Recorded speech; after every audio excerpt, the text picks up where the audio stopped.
సుమ గారు అందరికీ నమస్కారం. ఎలా ఉన్నారు?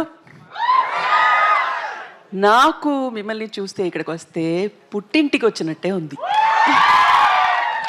ఏదో తప్పిపోయి ఆయన్ని పెళ్లి చేసుకున్నాను చెన్నైకి వెళ్ళి, లేకపోతే ఇక్కడే మీతోనే ఉండిపోయేదాన్ని. సో మళ్ళీ వచ్చాను పుట్టింటికి, మిమ్మల్ని అందరినీ చూడడానికి చాలా చాలా సంతోషంగా ఉంది. నా పాటే నాకు గుర్తుకొచ్చింది. గెస్ట్ చేశారా? మళ్ళీ మళ్ళీ ది రాని రోజు, మళ్ళీ మళ్ళీ ఇలాంటి రోజు రాదు. ఎలా వస్తుంది ఇలాంటి రోజు? గోల్డెన్ డే, గోల్డెన్ మూమెంట్ అని చెప్పొచ్చు.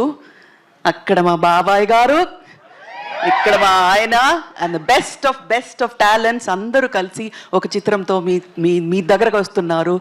మీరు ఎంత సంతోషంగా, ఎంత ఎంతూసియాస్టిక్గా ఎక్స్పెక్ట్ చేస్తున్నారో అలాగే నేను ఎక్స్పెక్ట్ చేస్తున్నాను. ఎందుకంటే నేను పెద్ద ఫ్యాన్ అందరికీ, all of them. And Simbu special fan, ఎప్పుడో చెప్పాను. అండ్ అశోక్ సెల్వన్ అండ్ బరడి గారు, నాజర్ గారు, and beautiful Trisha and Abhirami అందరూ ఎంత బాగా యాక్ట్ చేశారో చెప్పలేను.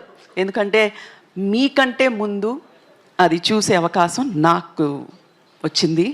బాబాయ్ గారికి కూడా రాలేదు ఆ అదృష్టం. నేను మాత్రం చూశాను, ఒక 80% రెడీ అయిన తర్వాత చూశాను. అదరగొట్టేశారు అందరూ. అదరగొట్టడం అంటే అదరగొట్టేశారు అందరూ, అంత బాగా చేశారు. It's fantastic. Very happy. మళ్ళీ చెప్తున్నాను, మీలాగే నేను ఒక ఆడియన్స్లో ఒకదాన్ని అలా వెయిట్ చేస్తున్నాను. Looking forward to June. Thank you so much.